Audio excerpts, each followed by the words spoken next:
Glória a Deus. Abram a palavra do Senhor em 1 Reis. Nós vamos ler no versículo 30. Como é um texto bem conhecido, eu pulei alguns versículos para não ficar muito longa a leitura. Então, nós vamos ler o 30 e depois nós vamos 38, 39, por último 43, 44. Mas esse vai ser por último, amém? 1 Reis 18, o versículo 30 diz assim: Então Elias disse a todo o povo: Chegai-vos a mim. E todo o povo chegou-se a ele. Então restaurou o altar do Senhor que estava quebrado. Estava quebrado. Versículo 38 e 39.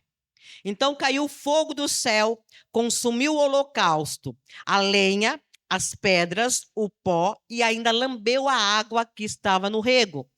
O que vendo todo o povo caíram sobre os seus rostos e disseram: Só o Senhor é Deus, só o Senhor é Deus. Amém? Amados, o Senhor colocou essa palavra no meu coração há alguns dias e eu quero passar para os irmãos. A voz profética desse homem.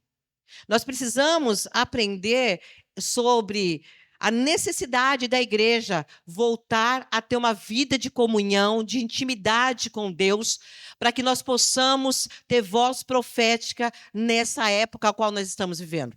É hora das pessoas conhecerem Deus através daquilo que sai da nossa boca. Mas nós precisamos também vigiar o que sai da nossa boca. Porque se nós formos ler lá em Provérbios 18, eu acredito, que diz que a língua, ela tem o poder de trazer vida e de matar. E nós vamos comer daquilo que nós estamos falando. Lá no livro de Mateus diz que nós vamos prestar contas ao Senhor daquilo que a nossa boca diz. Então nós precisamos ter esse cuidado, né? Esse carinho de pensar antes de falar. Porque a boca fala do que o coração está cheio, né? Então nós precisamos ter esse carinho. E muitas vezes nós estamos vivendo situações, não é por causa nem do inimigo e nem por causa do Senhor. Nós estamos vivendo situações porque a nossa boca abriu e falou coisas, lançou no nosso futuro, lançou sobre os nossos dias, lançou sobre a nossa casa, lançou sobre as nossas finanças, palavras que não convêm com os céus. Porque se nós somos cidadãos dos céus, a nossa linguagem tem que ser uma linguagem santa. E quando nós abrimos a nossa boca e não falamos a linguagem de Deus, nós falamos a linguagem do mundo. E a Bíblia diz que esse mundo jaz no maligno. Então, como Paulo diz, o homem examine-se a si mesmo. O que nós estamos comendo é o que saiu da sua boca? Então, nós precisamos ter esse cuidado no que nós vamos falar, no que nós vamos lançar, né? A língua, Tiago diz que é uma coisa tão... Se o homem consegue dominar, ponto, chegou na estatura do varão perfeito. Como ainda a gente está nesse crescimento, a gente precisa ter muito cuidado. É uma vida de oração. Por isso que eu sempre peço para o corpo diaconal, vamos fazer jejum de palavras, não precisa, fala o menos que puder, porque quanto menos a gente fala, mais a gente escuta, amém? Onde há muitas conversações, sempre há descontentamento. Então, a gente precisa vigiar no que a gente fala, né? Então, muitas vezes, na hora, nós lançamos palavras sobre nossos filhos, palavras sobre nossos maridos, e nós não quebramos no mundo espiritual essas palavras que têm peso. E aí a gente começa a viver situações que a gente fala, puxa vida, é o inimigo. Não é, é colheita.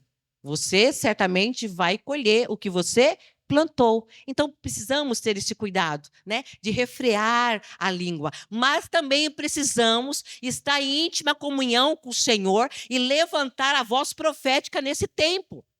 Eu achei lindo o Gabriel contando, é isso mesmo, mostrar o poder de Deus. Paulo, ele fala, olha, eu não fui ter com vocês com palavras de persuasão. Eu não fui falar com vocês para vocês ficarem motivados. Eu fui falar com vocês com o poder de Deus. E é isso que é poder de Deus.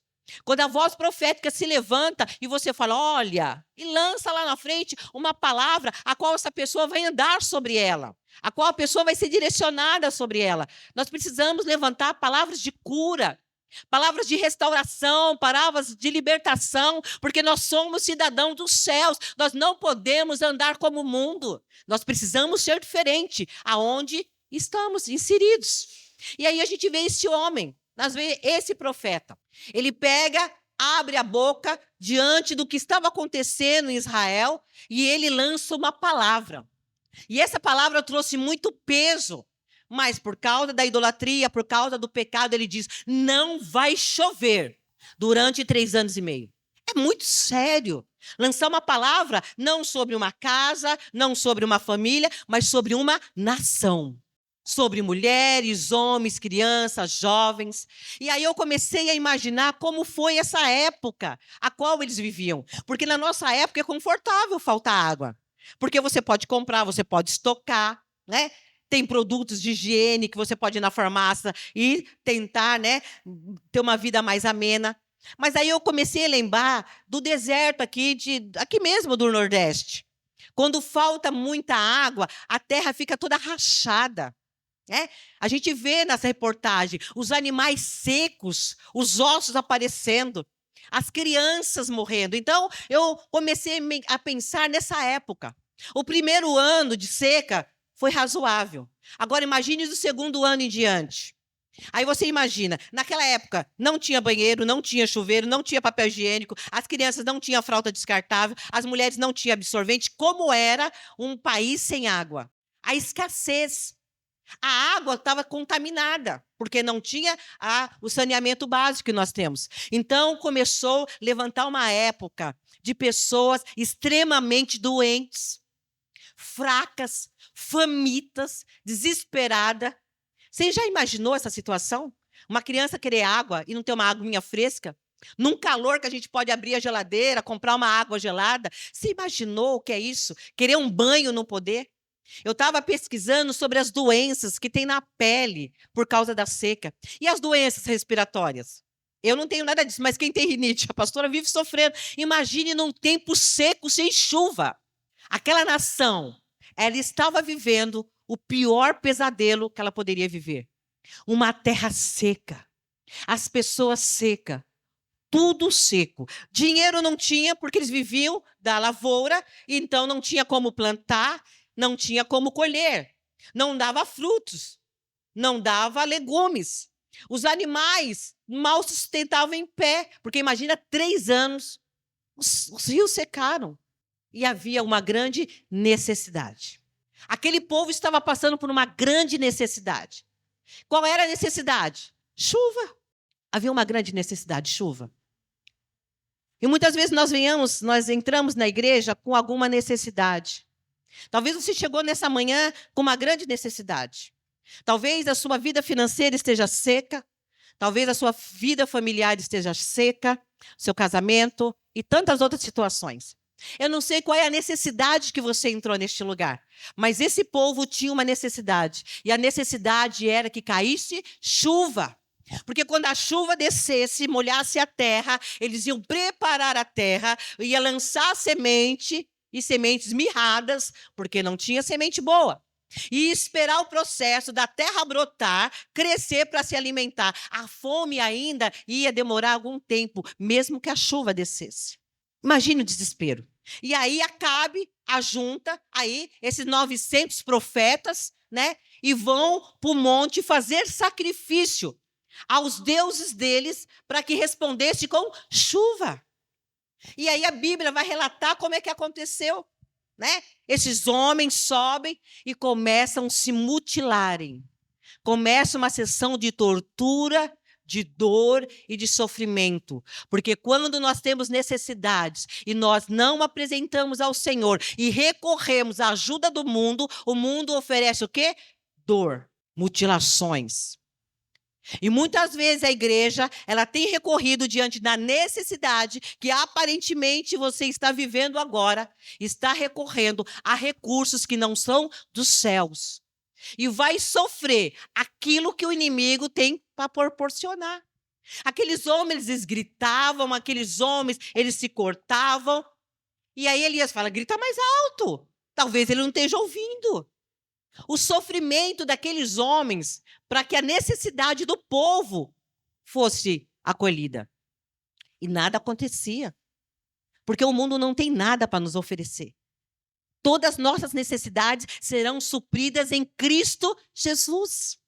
Mas aqueles homens estavam ali. Como nada acontecia, Elias então convoca o povo. Ele diz assim, ele diz ao povo, chegai-vos a mim. E o povo chegou até ele. E quando ele chega no monte, que ele, né, vai orar porque ele também quer o quê? Chuva. Quando ele chega ao Senhor, ele fala, né, vou colocar aqui na minha mente como pode ter acontecido. Senhor, eu quero chuva, porque é a necessidade do povo. A chuva é a necessidade do povo. Quando ele chega ao Senhor, ele vai orar, porque a necessidade do povo precisa ser suprida, ele encontra o quê? Altar quebrado. O que é prioridade para o Senhor? Muitas vezes nós estamos atrás de necessidades, mas o Senhor só responde necessidade quando a prioridade dele é cumprida.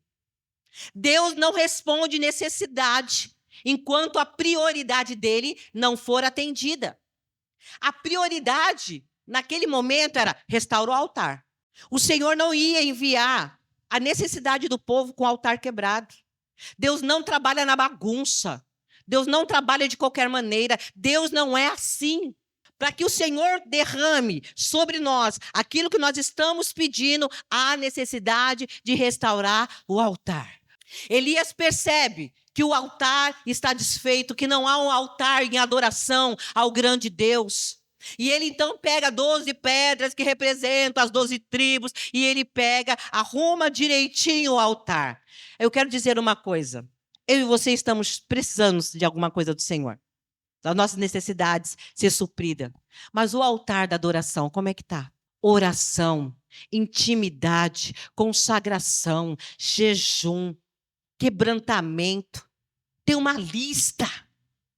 Nós queremos que Deus responda a nossa necessidade, mas o Senhor fala, eu não vou responder a sua necessidade enquanto o altar da adoração não for reconstruído. Então ele começa a montar e começa então a colocar as pedras em ordem, coloca o altar de adoração ao grande rei em concerto.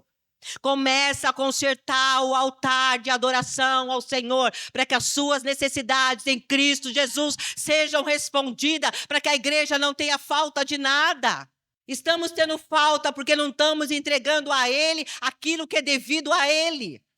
E aí nós recorremos aos profetas de Baal, porque eles têm conforto para nós.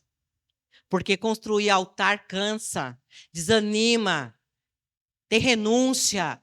Então, você prefere se mutilar do que arrumar o altar. E aí, Elias arrumou o altar.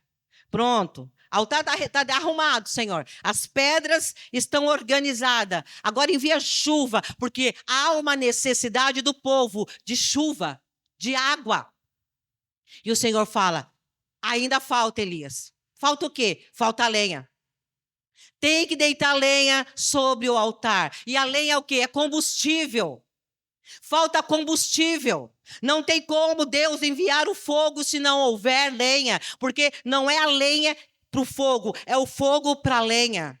Tem que pegar e colocar a lenha. A lenha é combustível. E agora eu quero falar uma coisa para os irmãos. Os filhos das trevas têm mais lenha do que a igreja. Lenha é combustível. Pensa bem, quando você vê homens, vou colocar os homens primeiro, vamos lá por parte. Os homens, quando o seu time está jogando, aí grita, e tira a camisa, aí abraça o outro que você nem conhece, fedendo, cigarro, bebida, você abraça e maior festa. As mulheres, quando se reúnem, amiga, aí todo mundo se abraça, e aquela coisa, aquela alegria, e conta como foi o dia, o sapato que comprou, o cabelo que foi feito. Amados, eu lembro que lá fora eu tinha lenha. Eu me arrumava, eu começava a me arrumar 8 horas da noite, para entrar às 22 horas, num tal de speed que tinha aqui em Carapicuíba, deixava meus filhos abandonados e ia. Dançava lá até as 4, mas não parava. Mas dançava das 10 até as 4. Vinha a pé de Carapicuíba até na minha casa, porque o ônibus estava demorando chegar. Tinha lenha. Agora, você quer ver uma coisa? A igreja. Vem para a igreja de qualquer maneira, não traz lenha. Metade da igreja sentiu a presença do Senhor, metade está mascando chiclete, está preocupado, está olhando a hora, porque o culto está chato, porque eu deveria estar dormindo. Não tem lenha nesse altar. Não sai da sua boca um glória a Deus, um aleluia.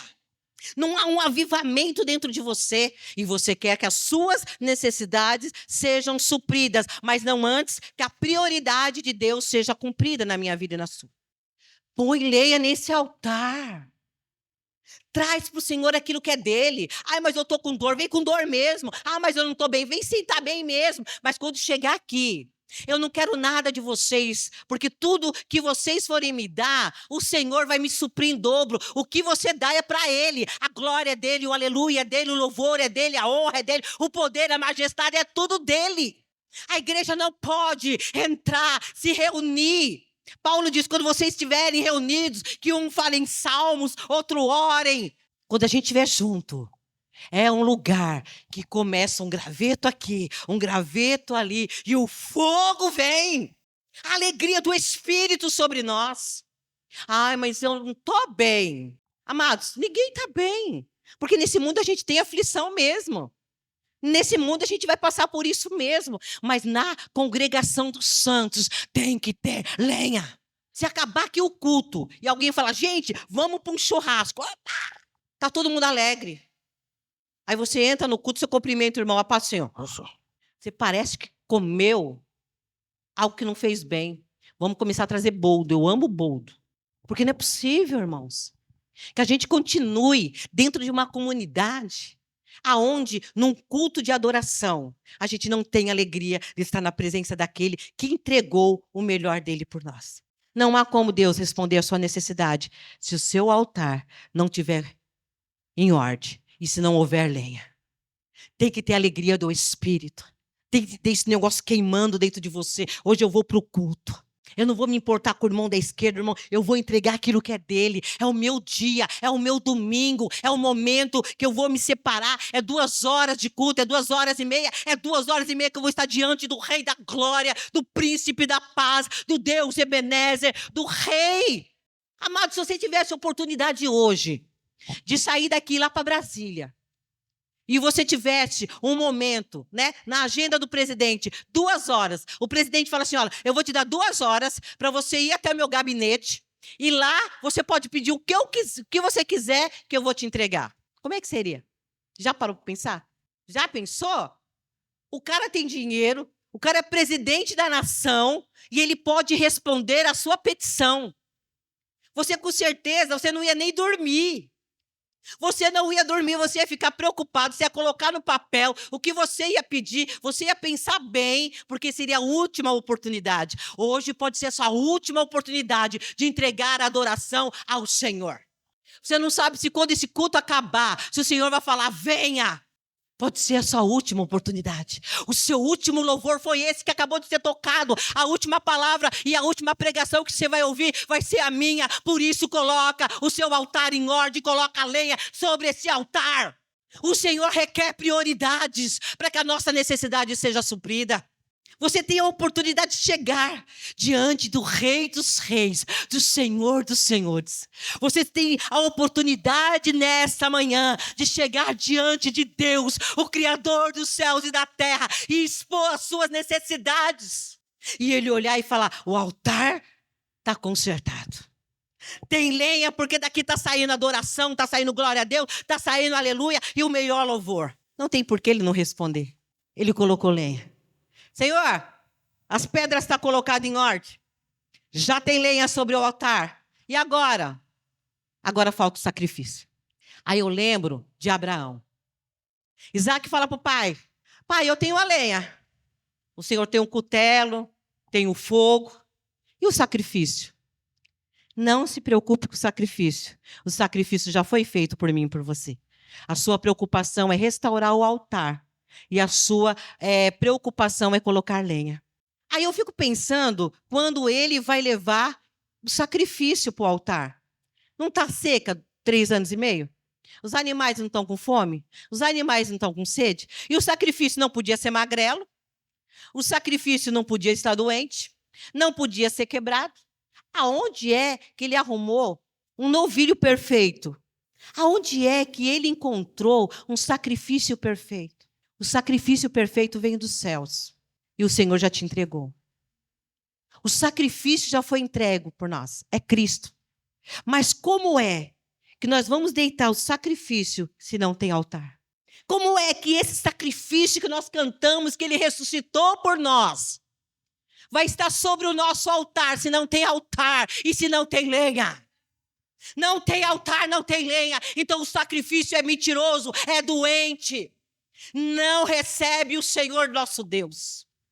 Porque o sacrifício perfeito, ele já enviou. E o altar tem que estar em ordem para que o fogo venha. Ele deita o sacrifício. Aí ele olha para os céus. E que interessante. O povo tem necessidade de... Vamos aí de novo. O povo tem necessidade de chuva, de água. Eles estão ali por causa do quê? Para o Senhor ir mandar chuva. Mas sabe o que o Senhor faz? Ele manda fogo. Deus, eu acho que o povo olha e fala assim, eu pensei que ia cair chuva. E o Senhor falou, não, primeiro eu vou incendiar vocês. Primeiro eu vou queimar a adoração, porque a adoração, amados, é tudo o que o Senhor quer. Você foi criado unicamente para uma coisa, para prestar um culto de adoração ao seu Deus. Para mais nada. O que você fizer aqui é extra, porque a sua prioridade é adorar o Senhor com o altar restabelecido. E aí eu fico vendo que quando ele faz o sacrifício, coloca o sacrifício, a pedra, a lenha e o sacrifício, ele faz um rego, ou seja, um buraco entre o altar e entre a terra. Tem um buraco. E o Espírito Santo, eu falei, mas por que buraco? Bom, várias linhas teológicas, né, mas não tenho esse conhecimento na minha mente, que eu pensei, quando ele faz esse rego e derrama água, a Bíblia diz quem é a água? Jesus. Jesus é o verbo é a palavra. Quando a palavra é derramada sobre o altar, e aonde essa água fica, há uma separação, não há? Entre o altar e entre a terra. A palavra do Senhor faz separação entre nós e entre aqueles que não conhecem ao Senhor. A palavra, ela vai lavar o seu altar. A verdade, Jesus, ele vai lavar o altar. E vai fazer com que eu mantenha a separação do mundo, porque a Bíblia diz, quem é amigo do mundo é inimigo de... Tem muita gente que acha que é amigo de Deus, você já é inimigo há muito tempo. Você pode ser minha inimiga, tudo bem. Agora, ai daquele que cair na mão do Deus vivo. E aí, ele ora, e aí o fogo desce. O fogo desce, aí, olha só. Então, caiu fogo do céu, consumiu o holocausto, a lenha, as pedras, o pó e ainda lambeu a água que estava no rego. O poder de Deus sobre este altar quando está diante da presença do Senhor em concerto. O fogo do Espírito chega. Eu posso falar como Paulo, o que vai me separar do amor de Deus? A altura? A profundidade? Homens, demônios? Por quê? Porque esse altar está restaurado. Eu posso estar doente, estou adorando. Eu posso estar com dinheiro, estou adorando. Eu posso estar chorando, eu estou adorando. Porque no meu altar tem lenha. E eu reconheço o sacrifício que foi deitado por causa desse altar. Porque nada vai me separar do Senhor. Porque a minha prioridade é Ele.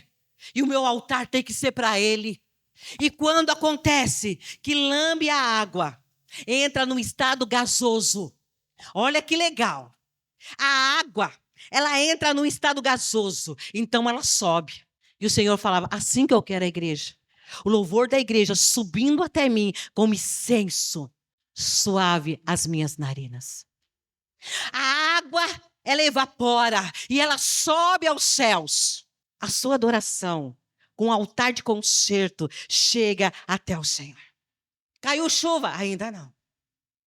As coisas aconteceram? Ainda não. Porque, amados, o Senhor, então, ele começa no processo, quando nós consertamos o altar, de ver a nossa fé. Tem um período para que Deus responda. E aí, ele pega e fala para o moço, sobe lá e vê o que está acontecendo. O moço sobe, olha para o céu. Tem nada não. Desce, olha, não tem nada. Sobe 7 vezes. Sobe uma, sobe 2, sobe 3, aí sobe, desce, sobe, desce, sobe, desce. 7 vezes. E aí, de repente, o moço olha para cima e ele fala, peraí, o céu está azulzinho, mas eu estou vendo, Rabai canta lá, mas uma pequena nuvem do tamanho da mão de um homem. Parece pequeno o que Deus vai fazer. mas tem endereço aonde há adoração, aonde há altar restaurado.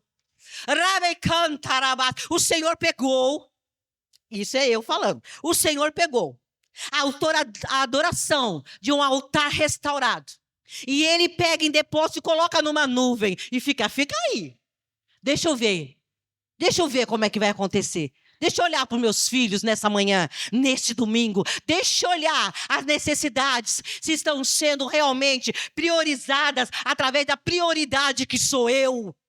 Eu sou o primeiro e eu não divido a minha glória com ninguém. E lá está. Lá está. Seu altar está restaurado. Está aqui. E quando você menos esperar, o Senhor dá ordem à nuvem. Olha a nuvem.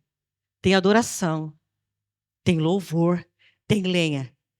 Direciona essa nuvem. Ela vai lá, eu vou usar como sou voz profética sobre a minha casa. Vai lá na rua Júlia Pereira Caldes, número 175, a casa da pastora Vanilda e dos seus filhos. E faz isso, ó. E supre todas as necessidades dela.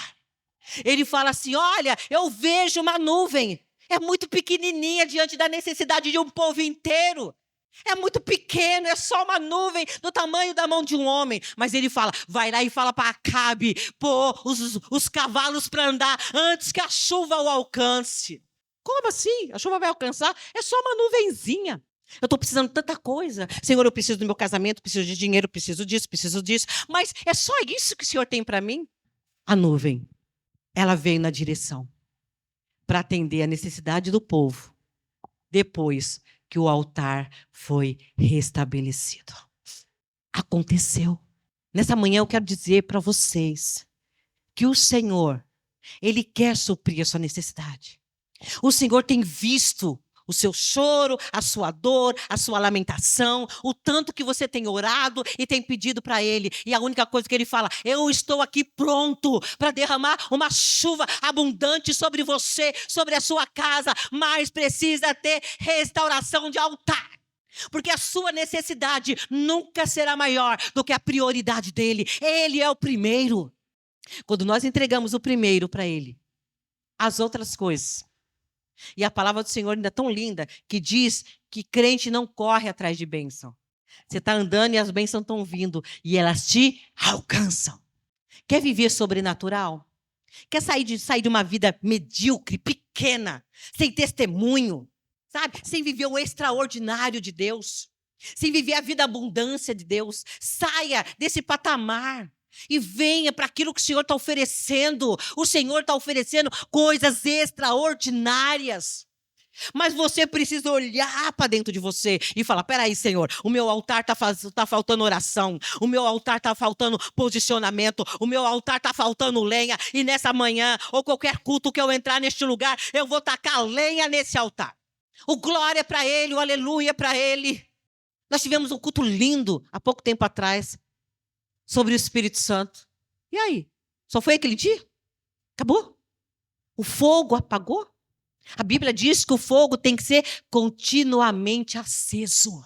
Tira a cinza da angústia, da tristeza, da depressão. Tira essa cinza, limpa esse altar. E coloca lenha. E o fogo vai arder continuamente dentro de você e não vai se apagar. Tira essas cinzas. Apagou, queimou, é passado. Essa lenha já foi queimada, é passado. Limpa esse altar. Não dá para ficar colocando lenha em cima de cinza. Tira. Pede ajuda ao Espírito Santo. Espírito Santo, limpa meu altar. Tira as cinzas. Já foi queimado, já passou, já doeu, já chorei. Já fiquei com raiva, agora tira, limpa esse altar, porque eu quero colocar lenha, porque o sacrifício já foi feito, para que o Senhor veja as minhas necessidades e responda. Nós vemos uma geração que está com lenha aí fora. Eu fico acompanhando os movimentos e eu fico, meu Deus, como eu queria estar lá. Ontem eu estava no culto, falei, Jesus, lenha, desejo, alegria, espontaneidade, não é nada forçado, não foi nada obrigado. O culto acontecendo, um pula da glória, o outro dá aleluia, um vai e sai do lugar e vai orar pelo outro, um abraça o outro, começa a chorar. O que é isso se ninguém pediu? Lenha, lenha. Não dá para oferecer algo morto. O Senhor não é Deus de morto. O Senhor é Deus de vivos, de filhos vivos. Não dá para você trazer sobra.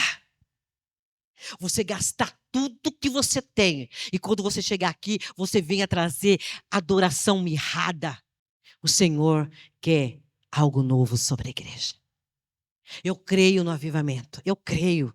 Meus olhos podem estar mostrando, não dá, eu não quero, não, Senhor, eu acredito que o Senhor vai descer, o Senhor vai derramar vinho novo sobre odres novos, eu acredito, Senhor, eu acredito, isso tem que queimar no meu coração, porque se eu andar pelo que eu vejo, amados, eu não tenho também desejo de adorar, eu também chego no culto, sento e vou chorar as minhas necessidades, vou chorar as minhas dores, mas eu quero acreditar que o Deus da Bíblia, Ele ainda pode mudar qualquer situação e circunstâncias, apesar dos meus olhos falar, não vai dar certo, mas o Senhor fala, vai, porque eu estou no negócio, e se eu estou, vai acontecer chuva.